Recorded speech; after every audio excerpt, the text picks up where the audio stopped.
Well, hello, everyone. This is Inside the Leader's Mind. I'm David Susan, your host. I'm so excited to have our guest today. He is a senior healthcare technology leader with more than 30 years of experience. For over 20 years, he's been in leadership roles across healthcare, biotech, and insurance. And he's passionate about using digital tools, automation, and AI to make care more efficient. He works to improve the experience for both patients and providers while helping organizations grow in a responsible way. He's built strong teams, he's created partnerships, he's led big changes that made a real difference for patients, clients, communities, and the companies and teams he's been a part of. Please welcome Ashwini Hassija. Thank you, David. Now, did I pronounce your name right? Absolutely, you got it. I always want to make sure I'm being considerate of that. Hey, thank you so much for being with me today. I so appreciate it. You have an incredible amount of experience in technology and healthcare. And where I'd like to start is give people a little bit of a foundation of your journey to where you are today. First of all, thank you, David. Thank you to you and giving me the opportunity to speak to your audience. I really appreciate that. And the warm welcome and the warm background information. So thank you. Just a quick wee bit about me. You mentioned about, 30 years plus experience. I won't go into all the 30 years, but at a very high level, um, how did I get to this healthcare technology leadership roles, if you will? I started my career as a programmer, actually, way back when, and very quickly realized that I'm cut out for managing projects and leading projects and helping folks mature and grow the organization, if you will. Um, that made me switch to program management, and I had the opportunity. I was working for a company that got me to travel all across the world, Europe, Asia, the US, and many different places, if you will. And about 25 years ago, I decided to move to US. And uh, one of my early experiences after I moved was associating myself with a healthcare payer organization where my consulting firm had outsourced all the IT functions of the healthcare company, of the payer organization. That was a turning point in my life, and I decided this is the field that I want to be associated with. And since then, I've been associated with healthcare technology, various areas of healthcare, if you will. But that's how I got to this role, and then just kept moving forward with experiences in different areas of healthcare. So, just a quick introduction background about me. So, thank you. That's very fascinating that you started as a programmer, uh, and then you moved into that role. What would you say, as you moved into leadership, what was it that really drew you to more running a project, running teams compared to programming? Um, that's an interesting question. So, when I started programming, I know I already told everyone about my 30 years experience, but you can date me and tell me what kind of programming I would have done then versus the kind of programming that exists today, or the chat GPT kind of programming that doesn't really need a whole lot of programming, if you will. But way early in my life, I realized that uh, I like working with people and helping them go through the process of learning and maturing, if you will. And my passion was also and still continues to be associated with working with the clients and understanding their needs and problems and help them solve the problems, not only solve the problem, but actually take a step further and help them proactively grow and mature and improve their operations and sales and marketing and the whole life cycle, if you will. Um, that's pretty much what helped me or directed me to switch from programming to leading teams, and then in the later part of my life associate with the end consumers, the users, the business leaders, and so on and so forth. It's interesting you share that because I had similar path. I started my career very technical, programming, electrical engineering. A lot of people don't know that about me. And I had an internship at Hewlett Packard and I was doing programming. And like you, I thought, I want to work with people. And I could not see myself, as much as I loved it, um, that really gave me the impetus to say, this is not what I want to be doing the rest of my career. And I made that shift. And I think a lot of people, especially young leaders, young people, they, I think today they're better at it of saying, hey, Mhm. this is the path I'm on. I want to go this way. But I think many years ago, people got stuck because it's like, well, this is what I went to school for, and I'm supposed to do this. So, with that in mind, in your career, people that have worked with you, for you, have you seen a lot of that where people were maybe on a track and maybe you saw in them something different and you knew that they were destined for more or different? Because I think as a leader, that's really important that we do that to help develop people. What's your take on that? Very interesting question. And David, I'll share with you. I'm an electrical engineer by education too. There we go. How much of electrical engineering have we used in our lives past the school and a little bit after that? Not specifically electrical engineering, but what we learned and how our minds started thinking and analyzing things differently. That's what we Right, got out of this education. right, And I share this with everyone. My 10-year-old son, he asks me this question all the time. That you are an engineer. What are you doing in a healthcare technology world, healthcare world as an engineer? What engineering do you do? Um, but over the last few years, he has realized, a 10-year-old has realized how engineering relates to what we do on a day-to-day basis. Um, so to your question, um, what have we seen? What have I seen in youngsters? My 10-year-old is a live example of it. How he has understood the need of certain some level of education that helps you change your thinking, helps you mature your thinking, and then you can do whatever after that. Um, but to your specific question, yes, I've seen a lot of folks, especially um, in the IT development world when I started. Uh, People from all walks of engineering and non-engineering backgrounds were joining the software development world, and I think they still do that today, uh, and being successful in it. hmm So I still believe it's the mindset change that education brings to you, and after that you can do whatever. It doesn't mean that you have to be educated. We've seen a lot of examples of people that did not complete their college, but they are, the most successful people in the world. But I'm just talking about Sure. in general. Right, right. What do you think the role, I want to shift gears just a tiny bit because things are a little different than they used to be, especially with AI. What do you see are the challenges that leaders are going to have with their employees with AI today and going forward? um, that's a very loaded question, Yeah, it is. and has a And wide. there's not a right or wrong. I'm just There's curious. not I you're, love getting different perspectives, but no, you're right. There's not a right or wrong answer. There are many different perspectives, I would say, one can have. Um, and I can share a few perspectives of my own, if you will.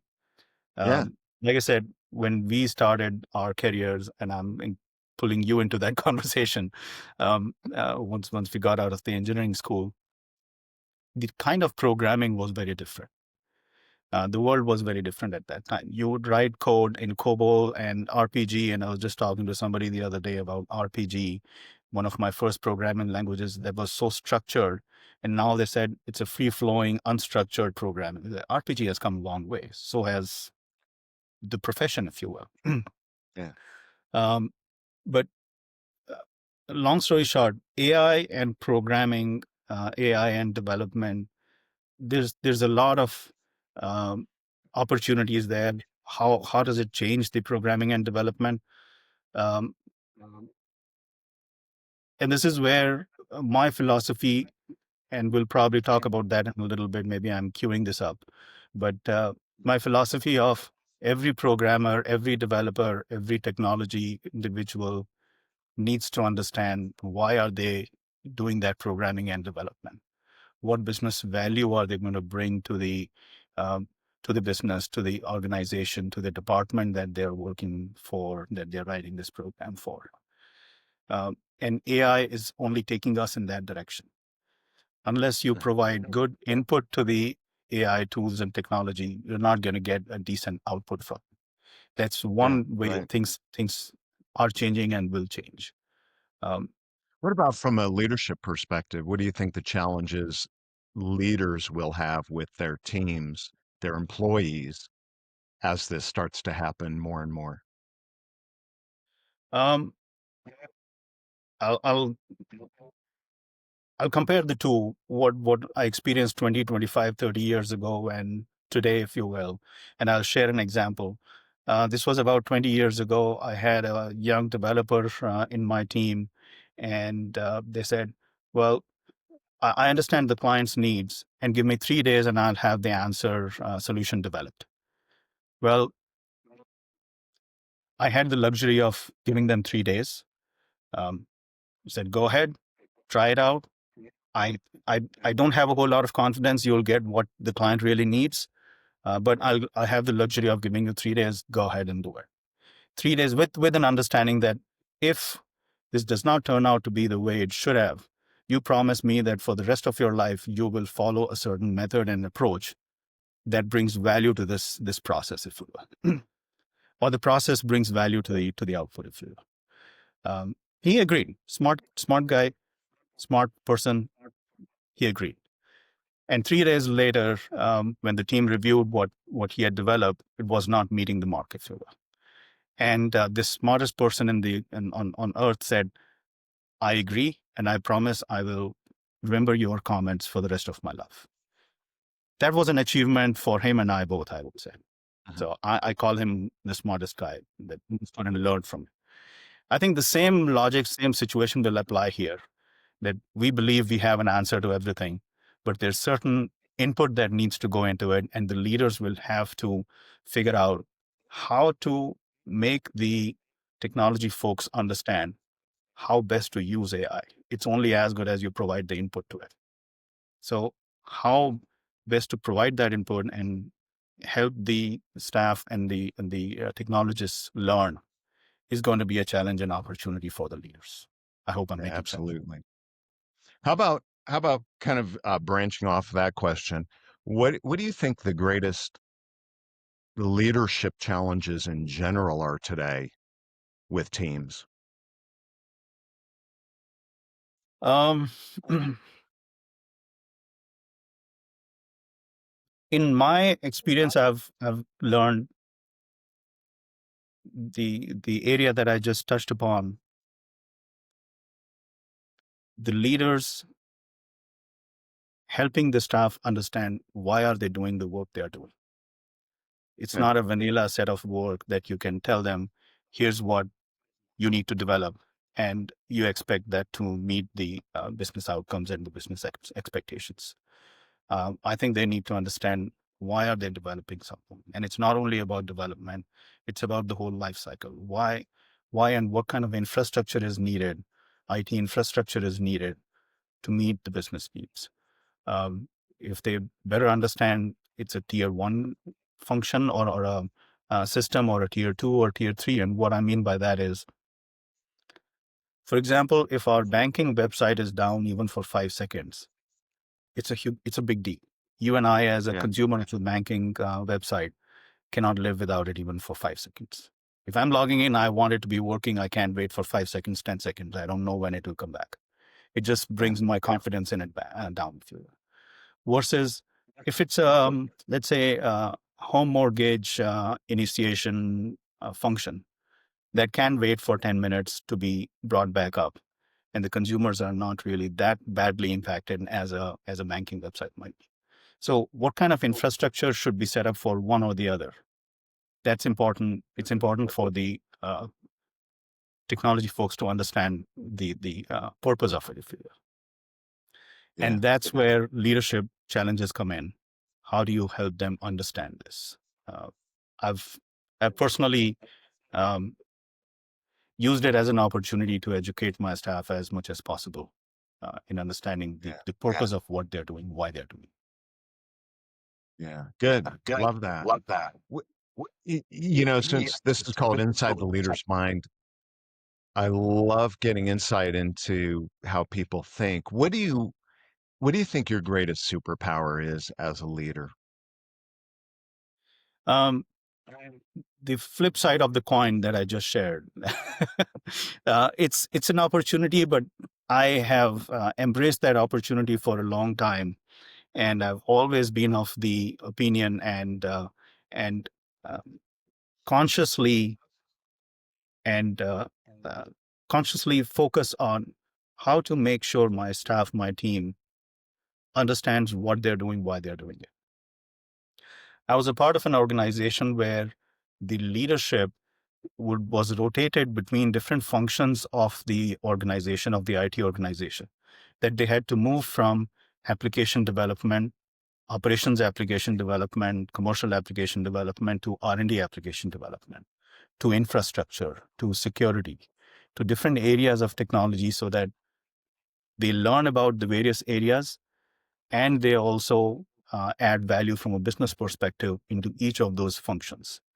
Someone who's, like I mentioned, someone who's over the infrastructure may not so well understand the importance of that infrastructure. So it's leaders' responsibility to spread that knowledge, if you will. So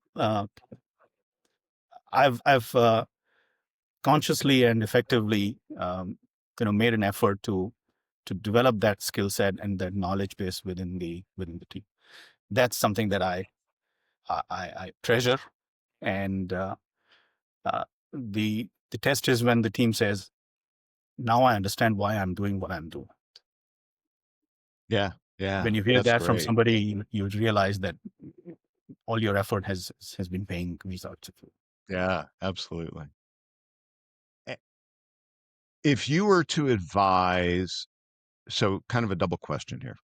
If you were to advise other leaders that are experienced, or you were to advise younger leaders who are up and coming, what would you tell an existing leader of, how to become even better? And maybe you already answered it in your question, but what advice would you give them? Someone that's maybe a peer, how to get them even better. And what advice would you give someone who's an up and coming? Um, Let me start with advice to a peer, and this is another area actually that I believe I can do better. And I've seen this in many organizations, that when we define the goals of my department, how well are they aligned to the organization, the company's goals in general, if you will, KPIs, goals, whatever you want to call it. And trickling those goals and KPIs down from the senior most level, from the company level to the individual level, and then being able to relate to them, if you will, Mhm. and create a link between all of them. That's an opportunity I think many organizations can can do better, if you Yeah. will. I, for one, I know I can do better on that. um, as far as an upcoming leader, and that varies from individual to individual, if you will, but the ability to work very closely with your staff and develop a relationship that's very that has um, you know confidence in each other is very important, because you're only as good a leader as you are as your team supports you. You're Mhm. not an expert in everything. You have to have your team to support you, and for you to be successful, and for them to be successful, for the team to be successful. So What do develop you that. think the secret of that is? Sorry, say it again. What is the secret of that? in your Uh, opinion, to get them to be that way? I have personally, in my view, again, I can just share my thoughts on that, is passion and compassion. You have to have a passion to work with people and help them, learn and grow. And at the same time, you have to have the compassion to be able to do that. I'll share, and I love stories, so I'm going to share a quick story here. Um, Yeah, I love it. I have many, but I'll share one. This is related to my team. So we are in a closed door meeting, a 2-day closed door meeting, my directs and I. And we start the meeting by breaking the ice and say, we're all going to share either a professional or a personal story that you want others to know. You're not forced to share anything. If you don't want to, it's fine, don't. But the way it went around in the room, most of them shared their personal stories, including me. And some of the team members had tears in their eyes based on the stories that we all share. Wow. This told everybody's vulnerable. Everybody has something or the other going on in their lives, which the others don't know. They brought us so close. We were close before, but that brought us even closer that till date, this was, my opportunities, roles before. Still in contact with those folks. They still call me. I still call them. That's the kind of relationship you develop. And they are committed to you. You didn't do this for their commitment, but you did this because you're human. Yeah. That just creates that bonding. Yeah. I love that. That's really, I mean, I'm going to probably steal that. I like that a lot. I think it's really cool. Good. The way you did, I have not you went patented around it, the so room go and ahead. shared. Yeah. No, I love that. So let me ask you this, beyond what you already shared, what's, I don't want to say if you had a do-over, but if you said, hey, I want to become even better as a leader, in addition to what you already shared, right? Understanding the why, et cetera. What else do you think, when you reflect on yourself, what would make you an even better leader than you are today? um,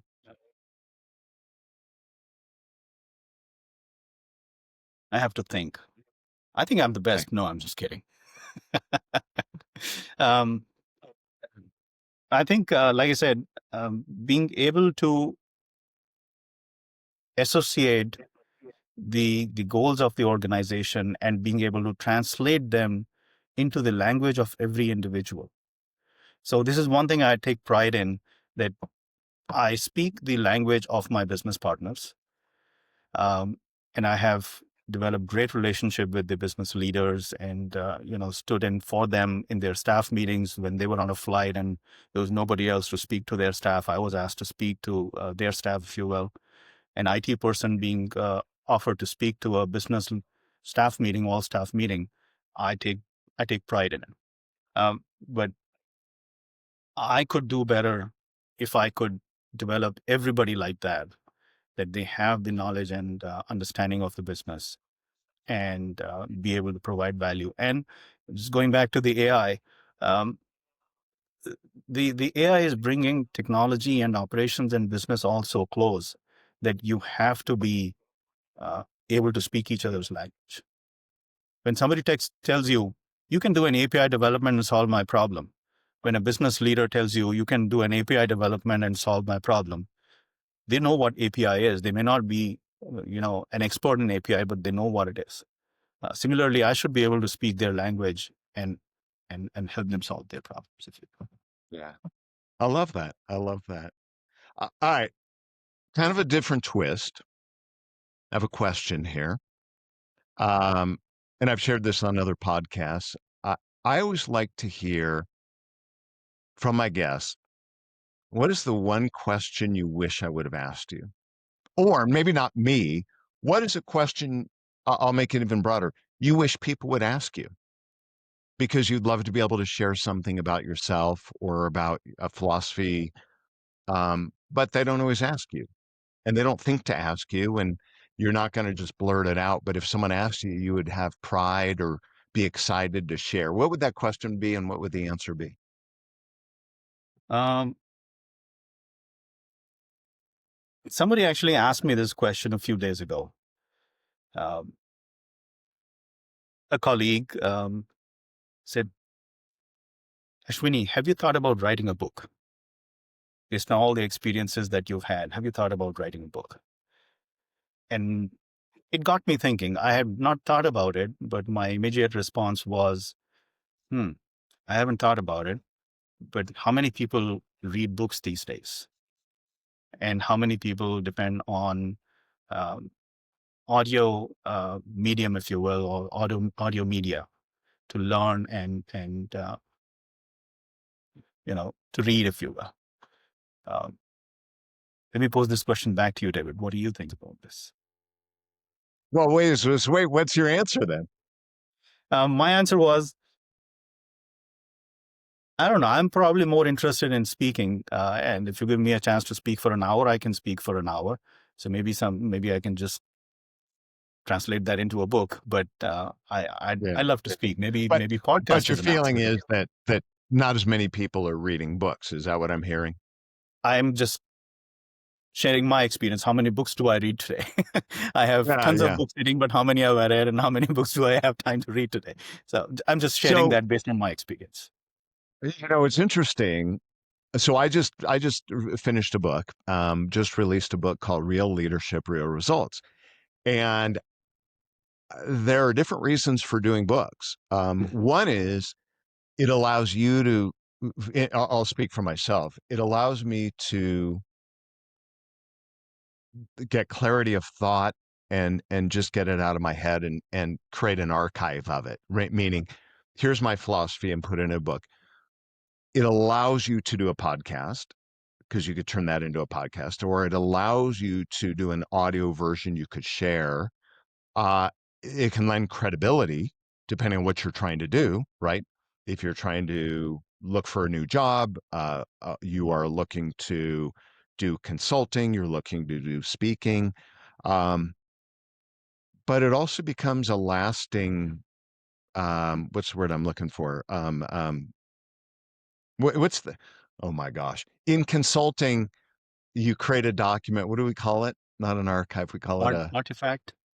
artifact. Oh, for gosh Mhm. sakes. Yeah. So it creates this artifact that you have that also is kind of cool because it captures your perspective, your research, your ideas, which also can be shared with others once we're gone. Now, for me, that's not the reason, but um, for me, it's to share my own personal my philosophy of leadership, my philosophy, and to document it. And whether people read it or whether they hear it or whether they learn about it and they say, David, I want you to come speak at my organization.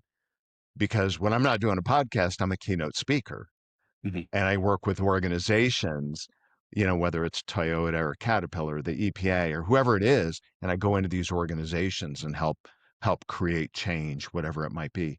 So the book, in my case, lends credibility, but it also becomes a study guide. It also becomes hey, I also believe in that philosophy. Now, I'm talking about leadership, but your book could be whatever it is. And I think, I have a buddy of mine who has written 10 books, but he hasn't published yet, that are fiction.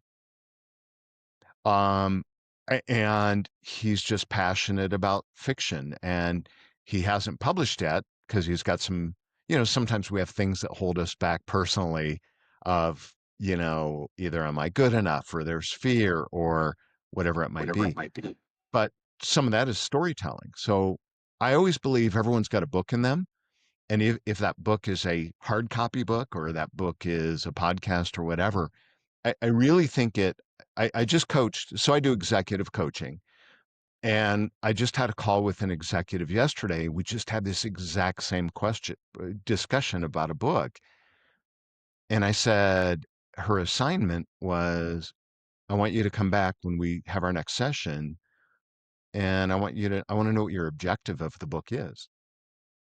Like, is it credibility? Is it to get speaking engagements? Is it to build your brand? Is it to get a new job? Is it to get new clients? Is it to make money? Are you looking to be the next, Mel Robbins or Brene Brown or Tony Robbins or whatever it is, best-selling author, or, whoever what fiction writers. So I think the idea of a book is interesting. I think it really comes down to what do you want it for and why would you do it? And I don't think the reason should be because someone suggested you should, because not everyone. I mean, I've met I've spoken literally to a couple 100,000 people all over the world, and I've met them and I hear their stories, and not all of them, but many.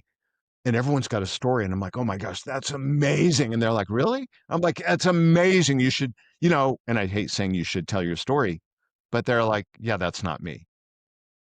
I don't have a need to share this story. And I'm like, okay, great. People would love to hear it, but they don't have that need to share. So that's kind of my opinion. And we can talk more about this at another time. I want to wrap with Can last thing. David, Oh, sorry. Go one ahead. quick If thought on comment that. or feedback. Sorry. I learned something just now from this conversation and from this input from you, and a light bulb went on in me that you don't have to write for others; you could write for yourself, Yeah. Yeah. and It's true. that's. I'm going to go back and review this topic again Oh, I within love it. myself. I love it. Thank you. I love it. All right. Last thing to talk about is what would you like to share with our audience before we wrap up today's session? So first of all, thank you for giving me the opportunity to speak with you and your audience. I'm very passionate about the healthcare system and the healthcare system improvement, if you will. I've spent a lot of my major part of my life around that area, if you will, both professionally and experienced the systems personally, if you will. And I'll share a couple of quick experiences and then ask for everyone's help. So 15 years ago, um, my wife's surgeon um, was using two EMR systems, electronic medical record systems. This is where the physicians, the doctors, and the hospitals record all your clinical information and so on and so forth, and make it a record, if you will. So she explained to me why she's using two systems. One was her physician practice system, where she was required to capture all the information. And the other was a hospital medical record system. And she was using two because one of the key reasons was because one provided better drug to drug interaction, so that she can help her patients prescribe better drugs by figuring out which drug interacts with which other drug. And there was not one system that could give her all this information. So I really applaud her and thank her for doing that, for taking the pains of using two different systems for the benefit of her patients. 15 years later, this is just last year. Um, and many of you have probably experienced that when you are discharged from the hospital, you come home, you need, physical therapy and occupational therapy and nursing services at home and home help at home and so on and so forth. Last year, we had an experience where each of these services were provided individually by an individual, by the same agency, but that agency did not know what the physical therapist did not know what occupational therapist was doing, did not know what the nurse was doing at home, when were they coming, and what kind of services were being provided. These are opportunities where we can improve our healthcare system. We have the best doctors, best clinical staff, best facilities in the world. But then there's more than the clinical staff and the facilities that create a healthcare system for the benefit of the patient. I'm sure everyone who's listening to this has experienced something like that in their lives. The great experiences they've had with the healthcare system and areas where there are opportunities to improve. I'd love to hear from your audience what their experiences have been. My LinkedIn profile has my contact information, my email address in there. Please feel free to reach out to me if you have any questions, you want to connect with me. But at the same time, I would also like to hear your thoughts and experiences anyways. I That's how I love would. that. And when I post this, I'll make sure I have your LinkedIn profile, but I'm just gonna I'm gonna spell this for people that are listening. If you go to LinkedIn and you go to his profile, it's ASHWINI hyphen HASSIJA, and you'll be able to find him, connect with him, and share your experience. I love that, especially as a healthcare technology professional. Those stories are really powerful because it helps our technologists and our leaders improve and build better systems, and those stories can help elevate the requirements, the needs, and things like that. So. Well, that's our time. I want to thank you so much for being with me today. You've been an awesome guest, and I appreciate and value your insight. And ladies, folks, thank you all for listening today. I appreciate you, and all my best to all of you. Thank you again. Thank you. Thanks, everyone.